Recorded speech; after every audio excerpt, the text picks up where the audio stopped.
반갑습니다. 옆에 분하고 인사하시죠. 반갑습니다. 네.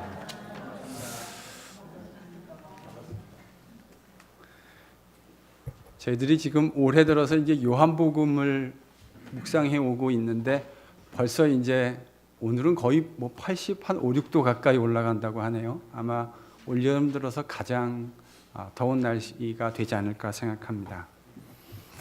이제 저희가 4장 아직 다 묵상을 마치지 못했는데 여러분 요한복음을 읽을 때 어떤 생각을 하십니까? 저는 요한복음이 저한테 개인적으로 참 의미 있는 복음서입니다. 왜냐하면 제가 예수님 안에 영생과 생명이 있다라는 사실을 가장 명료한 언어로 읽게 되어진 주님의 말씀이기 때문입니다. 그래서 제가 고등학교 때로 기억을 하는데 그때 그 말씀을 읽으면서 내 안에 그리스도 예수로 말미암는 영원한 생명이 있구나 하는 사실을 깨닫고 감사했던, 그걸 아주 명료하고 명징한 언어로 얘기해 주는 복음서가 바로 요한복음서입니다.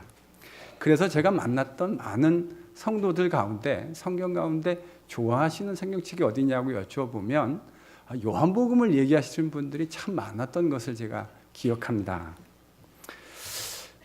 그런데요, 요한복음을 제가 주님을 만난 이후로 묵상하면 묵상할수록, 제가 성경학자로 요한복음을 더 깊이 묵상하면 묵상할수록 요한복음이 정말 깊은 책이다라는 사실을 더더욱 깨닫게 되어집니다.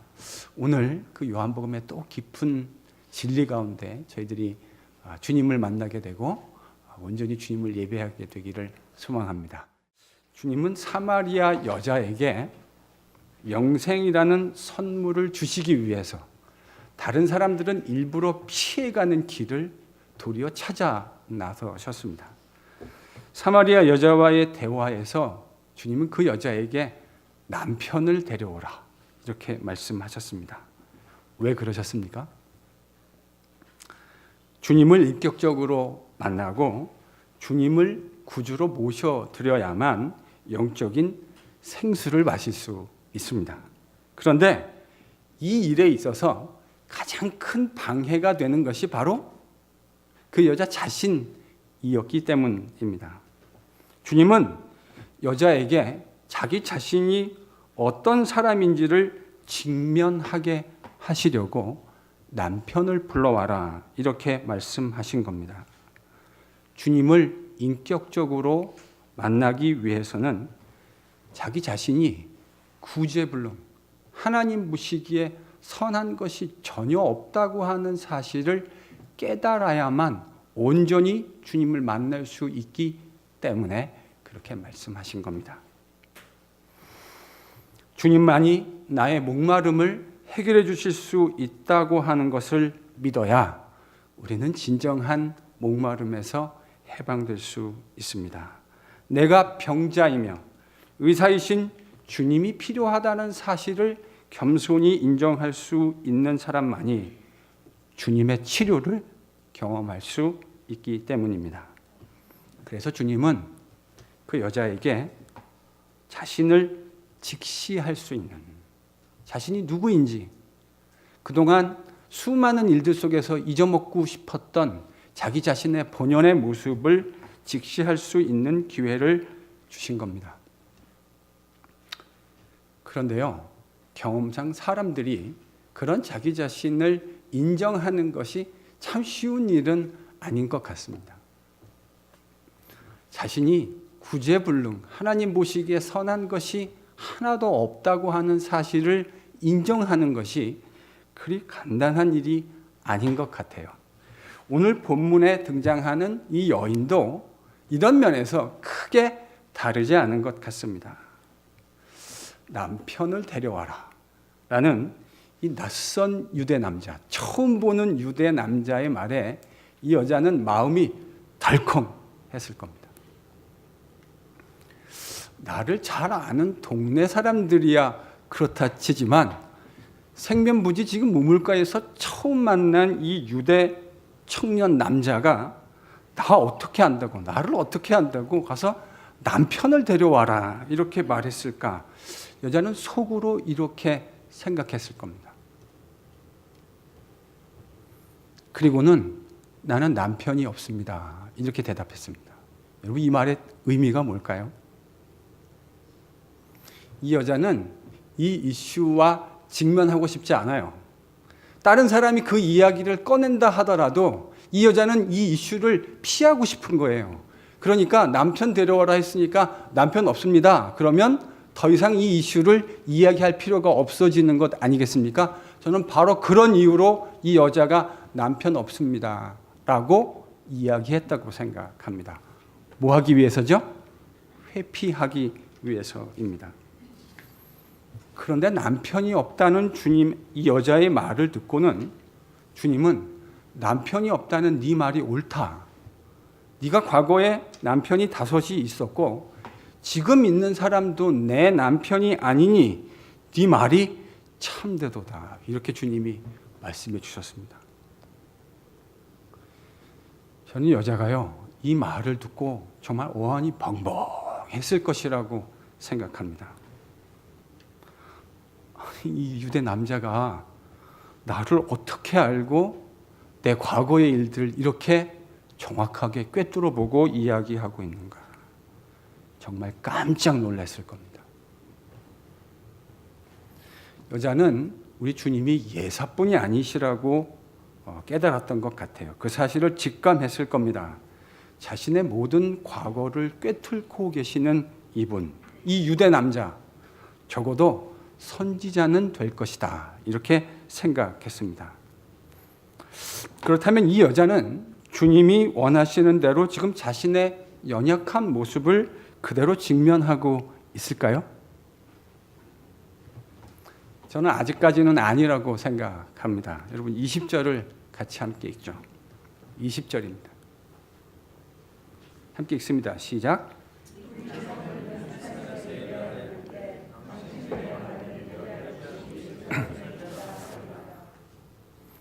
여인은 지금 남편 이야기를 하다 말고 갑작스럽게 뭐에 대해서 이야기합니까? 유대인들과 사마리아인들 사이에 있었던 해묵은 주제, 즉 예배 장소에 대한 문제로 화제를 바꿉니다. 제가 지금 뭐라 그랬죠? 이 여자가요, 화제를 바꾸었어요. 그러니까 이 말은 무슨 말이냐면, 저는 이 말의 의미 자체가 이 여자가 주님이 예사뿐이 아니라고 하는 사실을 분명히 느끼기는 했지만, 그러나 여전히 이 주제는 별로 말하고 싶지 않은 주제예요. 다른 말로 하면 직면하고 싶지 않은 주제입니다. 그래서 예수님 당시 유대인과 사마리아인이라면 누구나 다 알고 있었어요. 여러분, 우리가 한국 사람하고 일본 사람들 사이에서 무슨 주제는 확실히 다 알고 있습니까? 이게 대비인가 맞아요. 독도. 다케시마인가요? 일본 말로는. 일본과 한국 사람들이 그 독도라는 주제를 웬만한 사람이 다 알고 있었던 것처럼 그 당시 사마리아 사람들과 유대인 사이에는 이 예배 장소에 대한 아주 해묵은 논쟁과 주제가 있었습니다. 그래서 이 여자는 자신의 이야기를 하고 싶지 않은 동기로, 저는 그것을 회피하려는 동기로 이 주제를 끄집어냈을 것이라고 생각합니다. 여자는 예수님이 예사분이 아닌 것을 알기는 했지만 여전히 그 주제를 다루고 싶지 않았습니다. 그래서 바로 화제의 전환을 시도한 거죠. 말씀드린 대로 예배 장소의 문제라고 하는 것은 예수님 당시에도 여전한 논쟁거리였습니다. 저희들이 지금 역대기를 묵상하고 있는데 저희는 그 역대기 다윗의 스토리를 묵상하면서 어떻게 성전이 세워지게 되었는가 하는 것들을 묵상해 오고 있습니다. 유대인들은 예루살렘에 성전을 지었습니다. 신명기에 나오는 예배 처소에 대한 이야기를 성취하는 곳이 바로 예루살렘이다라고 생각했기 때문입니다.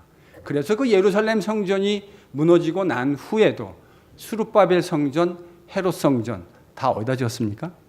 예루살렘에다 지었습니다. 그런데 사마리아 사람들은 생각이 좀 달랐습니다. 그들은 아브라함이 약속의 땅에 들어가서 처음으로 하나님께 예배했던 곳 바로 세겜. 그 세겜에 있는 그리심산에다가 하나님의 성전을 짓는 것이 마땅하다고 생각했습니다. 모세 오경만을 성경으로 믿고 있는 사마리아 사람들은 그래서 그리심산이 성전을 지어야 할 바로 적합한 장소라고 생각했던 거죠. 그러니까 여러분, 사마리아 사람들이 그리심산에다가 성전을 짓겠다는 이야기도 허무맹랑한 이야기는 사실 아닙니다. 나름대로 그 근거와 논리가 있는 이야기입니다. 실제로 요세푸스의 글을 보면 주전 128년에 존 힐카누스에 의해서 그리심산에 있었던 예루살렘 성전이 초토화되고 불에 타고 난 이후에도 사마리아 사람들은 하나님이 종말론적인 성전을 회복하실 것이라고 기대하고 그리심산에 모여서 성전을 회복하려고 하는 시도를 했다고 하는 것이 문헌상의 증거로 남아 있습니다. 자, 이야기를 한번 정리해 볼까요? 지금 주님은 수가성 우물가에 있던 여자에게 다가와서 물이라고 하는 소재를 가지고 영생수, 생수라고 하는 주제에 대한 이야기를 말씀하시려고 시도하셨습니다. 그런데 여자가 지금 주님의 그 시도를 화제를 확 돌려서 예배 장소에 대한, 예배 처소에 대한 문제로 주제를 확 바꾸지 않았습니까? 그러니까 영생수, 생수에 대해서 이야기하려고 했던 주님의 시도가 무산된 겁니까? 주님은 생수에 대해서 얘기하려고 했고 여자가 자기 자신을 직면하기를 기대하기 위해서 남편에 대한 이야기를 꺼냈는데 이 여자가 예배 장소에 대한 이슈로 주제를 확 전환해 버렸으니까 예수님이 말씀하시려고 했던 그 생수에 대한 주제는 이제 없어져 버린 겁니까? 뒤이어 등장하는 예수님과 사마리아 여자의 예배 주제에 대한 내용들을 계속해서 얘기가 되고 있는 것으로 보아서 일면 주님의 의도가 무산된 것 같기는 합니다. 그런데 곰곰이 잘 묵상해 보면 그런 것 같지 않습니다. 21절을 함께 읽습니다. 이 산에서도 말고 예루살렘에서도 말고 너희가 아버지께 예배할 때가 이를 것이다. 저는 일단 이 주님의 말씀을 이렇게 이해해야 한다고 생각합니다. 지금 여자는 화제를 전환하기 위해서 예배 장소에 대한, 예배 처소에 대한 문제를 제기했는데 주님은 그와 같은 상황 속에서도 여전히 자기가 말씀하시려고 하는 주제를 놓치지 않으십니다. 제가 이 장면을 묵상하는데 그 생각이 났어요. 제 제자의 가족 중에 그 우차사라고 하는 개그를 여러분 아십니까? 예. 너무 성경만 많이 묵상하지 마시고 우차사 같은 개그 프로도 보셔도 괜찮습니다. 근데 이제 그 개그 TV에서 하는, SBS 하는 프로인데 그거 말고 그 소극장에서 하는 그 똑같은 제목의 같은 개그맨들이 나와서 하는 그 프로가 있습니다. 그래서 제가 거기에 이제 인바이트 돼서 학생들하고 갔던 기억이 있는데 그러니까 우차사에서 볼 수 있는 코너들의 일부들이 거기서 하고요. 저한테 참 흥미로웠던 건 뭐냐면 스탠딩 코미디를 하는데 어떤 주제를 가지고 이야기를 하기 시작합니다. 근데 그 자기들끼리 그 짜여진 대사를 그냥 얘기하는 것이 아니고요. 관객을 불러다가 관객과 그 스탠딩 코미디를 같이 하는 거예요. 그러니까 여러분 위험성이 뭐죠 이거는요? 이야기가 어디로 튈지를 몰라요. 그러면 그 스탠딩 코미디의 원래 주제가 벗어나 버릴 수 있지 않습니까? 그런데 제가 참 놀란 게 이 개그맨들이 얼마나 준비를 잘했든지 관객석에서 무슨 얘기를 하든지 간에 그 이야기를 받아서 자신들이 하려고 했던 이야기를 계속해서 연결해 가는 것을 보았습니다. 저는 그게 참 인상적이었어요. 여러분 이게 관객을 부른다는 건 이야기가 어디로 튈지 모른다는 거 아닙니까? 그런데도 그 포커스를 놓치지 않고 지속적으로 그 이야기를 해가더라고요. 저는 오늘 본문에서요. 주님이 딱 그렇게 하고 계시는 것이 아닌가 하는 생각을 합니다. 여자는 자신의 말하고 싶지 않은 그 주제를 회피하기 위해서 예배 장소에 대해서 이야기했지만 주님은 여전히 자신이 말씀하시려고 하는 그 생명수, 생수라고 하는 주제를 놓치지 않았습니다. 그래서 저는 이렇게 이해해야 된다고 생각해요. 지금 주님이 여자가 예배라는 주제를 가지고 나왔기 때문에 예배라는 관점을 통해서 여전히 뭐에 대해서 얘기하고 계시다고요? 생수에 대해서. 예배라는 관점이 변형되어지긴 했지만 여전히 주님은 생수라는 주제를 말씀하고 계십니다. 지금 제가 말씀드린 이 이야기가 논리적으로 성립이 되려면 한 가지가 충족되어져야 합니다. 그것이 무엇이냐면 예배라는 주제의 핵심과 그리고 생수라는 주제의 핵심이 어떻게 되어 있어야 되죠? 잘 연결되어 있어야 합니다. 그러면 제가 지금 말씀드렸던 얘기가 성립된다는 걸 알 수 있으실 겁니다. 예배라는 주제의 핵심 그리고 생수라는 주제의 핵심이 연결되어 있는지를 저희들이 살펴볼 필요가 있습니다. 자, 한 단계 좀 더 깊게 들어가 봐야 할 것 같습니다. 일단 좀 기억을 되살려 볼 필요가 있을 것 같아요. 예수님이 말씀하신 생수에 대한 주제에서 여러분 핵심이 무엇이었습니까? 생수라는 주제에 있어서 핵심이 무엇이었죠? 4장 10절을 여러분 찾아보십시오. 지금 예수님이 뭐라고 하셨냐면 너에게 물을 달라 하는 이가 누구인 줄 네가 알았다라면 그에게 물을 달라고 했을 것이고 그가 너에게 뭘 줬다고요? 생수를 주셨을 것이라고. 그러니까 여러분 4장 10절을 근거로 생각해 보면 이 생수에 있어서 핵심은 누구십니까? 예수님이 누구이신지를 아는 겁니다. 그게 이 생수의 핵심입니다. 지금까지 저희들이 요한복음을 계속해서 묵상해 왔는데 그것을 좀 기억해 보면 여러분 누가 이 영생수, 생수를 마실 수 있다고 요한복음은 얘기했습니까? 말씀이시고 로고스이시고 새 성전이신 주님을 영접하고 그와 교제하는 사람, 바로 그가 이 영생수, 생수를 마실 수 있다. 요한복음은 지금까지 그 얘기를 해오지 않았습니까? 그러니까 생수의 핵심은 누굽니까? 예수님입니다. 생수를 공급해 주시는 바로 그 예수님. 그게 이 생수에 있어서 가장 핵심적인 이슈입니다. 저는 지금 주님이 예배라는 주제에서도 정확하게 같은 말씀을 하고 있다고 생각합니다. 여러분 23절, 24절을 같이 읽겠습니다. 여러분 예전 개역 성경, 저희들이 예전에 읽었던 개역 성경은 이걸 이렇게 번역했었습니다. 하나님은 영이시니 예배하는 자가 신령과 진정으로 예배할지니라. 이렇게 번역을 해놓으니까 적잖은 성도님들이 본문을 오해해서 마치 하나님이 찾으시는 참다운 예배라고 하는 것은 온 마음과 정성을 다해서 드리는 진실한 예배다. 그게 본문에서 주님이 말씀하시려는 바다. 이렇게 생각하시는 경향이 있었던 것 같습니다.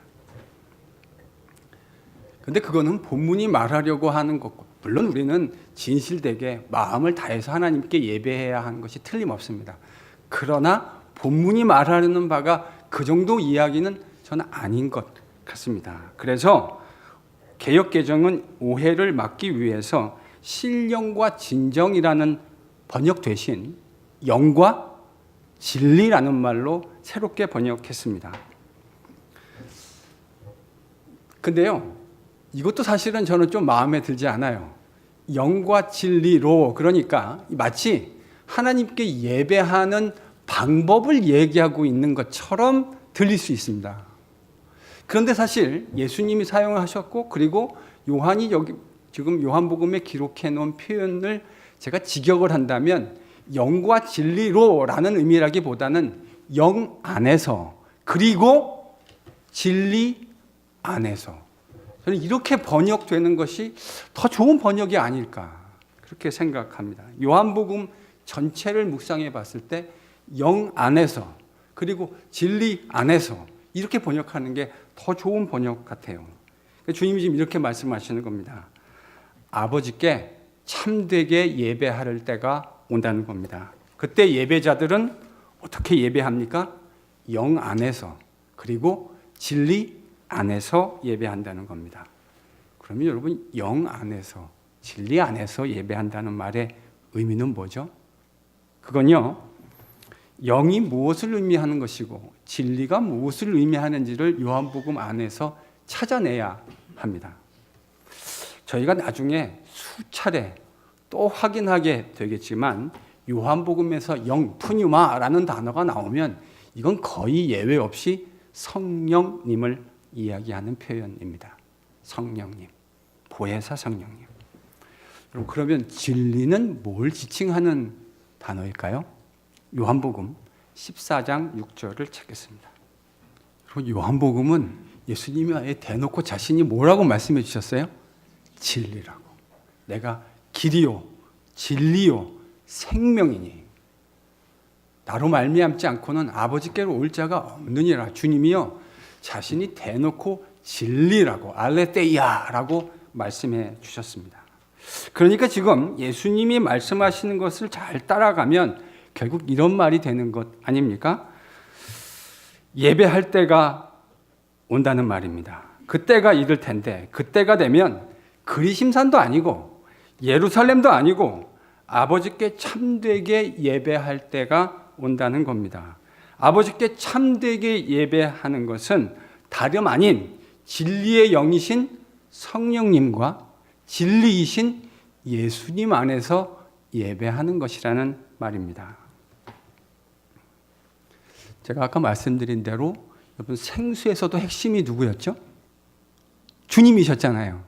생수에서도 그 생수를 공급해 주시는 주님이 핵심이셨고요. 지금 예배에서도 그러니까 뭐가 핵심이 되는 거죠? 주님이. 우리 주님이 예배에서도 핵심이 되는 거군요. 그러니까 여자는 화제를 바꾸려고 시도했지만 우리 주님은 지속적으로 생명수이신 그 예배를 가능하게 하는 바로 자기 자신에 대해서 주제를 놓치신 일이 없어요. 계속해서 그 주제를 이야기하고 계시는 겁니다. 그래서 저는 지금까지 우리가 묵상해 왔던 생수, 예배라는 문맥 속에서 지금 주님의 말씀을 이렇게 이해해야 된다고 생각합니다. 그렇게 성령과 예수님 안에서 드려지는 예배에 참여하는 사람만이 주님이 주시는 뭐를 마실 수 있는 겁니까? 생수를. 저는 이 역도 가능하다고 생각해요. 주님을 제대로 아는 사람만이 생명수로 목을 칠 수 있게 되어지고요. 그리고 그 사람만이 온전히 하나님께 예배할 수 있게 되는 겁니다. 믿으실 수 있는 내가 있기를 바랍니다. 영생수를 마시며 목을 축일 수 있는 사람, 누가 이 영생수를 마실 수 있습니까? 문맥에서는 이런 의미가 되는 것 같아요. 자신이 하나님 앞에서 전적으로 의를 행하기에 구제불능이며 진리를 행하기에 완전히 무익한 자라는 사실을 인정하는 사람입니다. 그래서 온전히 하나님께 항복하고 진리이신 성령님과 예수님 안에서 드리는 참 예배에 참여해서 영이신 하나님께 예배를 드리는 자만이 영원히 목마르지 않는 생명수를 얻게 되는 겁니다. 믿으실 수 있는 내가 있기를 바랍니다.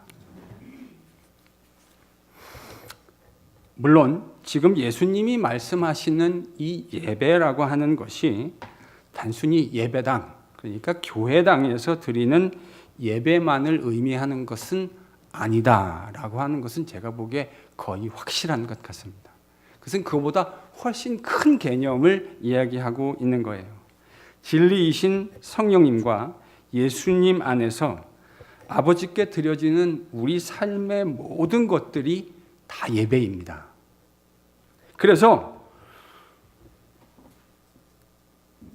직장 안에서 우리가 행해지는 모든 일들도 하나님께 드려져야 하는 예배인 줄로 믿습니다.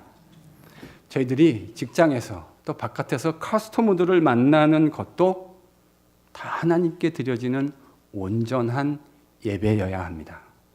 가정에서 식구들과 식탁 테이블에 앉아서 하는 모든 이야기들, 리빙룸에서 아이들과 남편과 아내와 부모님과 자녀들과 하는 모든 그 대화도 영신 하나님께 온전히 드려져야 하는 예배인 줄로 믿습니다. 학생들은 학교에서 하는 그 공부도 하나님께 온전히 드려져야 하는 예배인 줄로 믿습니다. 저는 학생 때 공부하면서 제가 예배 드린다고 생각했어요. 공부하면서 내가 지금 하나님께 예배 드리고 있다고 생각하고 공부했습니다.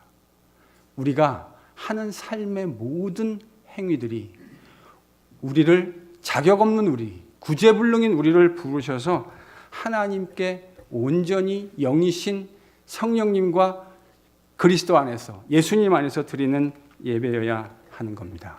우리가 공교회에서, 예배당에서 만나서 드리는 공적인 예배도 말할 것도 없다고 생각합니다. 그렇게 예배당과 삶의 처소 곳곳에서 무익한 나를 하나님 나라의 백성으로 불러주신 아버지 하나님의 그 은혜를 기억하고 주님과 성령님 안에서 온전히 예배하기 시작할 때 여러분 우리의 영적인 목마름이 영생수로 온전하게 채워지는 줄로 믿습니다. 하나님을 예배하는 바로 그곳에 영생수가 무엇인지 저희들은 실제로 경험하게 되는 겁니다. 그리고 그 주님 안에서 영생수를 마시는 사람만이 또 역으로 하나님께 온전하게 예배할 수 있게 되는 겁니다. 주님은 그 진리를 이 여자에게 가르쳐 주신 겁니다. 여자는 회피하려 했지만 주님은 끝까지 그 영생수, 생수가 무엇인지를 여자에게 가르쳐 주셨습니다. 저는 목사로 사역하면서 자신의 전적인 무능함을 깨닫고 하나님께 항복하고 온전한 예배자로 세워지는 인생 가운데 생수의 능력으로 임하는 하나님의 영광을 참 많이 목격한 것 같습니다. 여러분, 목사가 누리는 큰 행복이 무엇이겠습니까? 여러분, 이런 행복 아니겠습니까? 하나님을 모르던 사람들이 주님을, 예수님을 통해서 하나님을 알게 되고 그분과 교제하게 되어지고 하나님을 예배하는 인생으로 거듭나게 되어지는 것, 그거를 보는 것만큼 그것보다 더 영광스러운 일이 목사에게 어디 있겠습니까?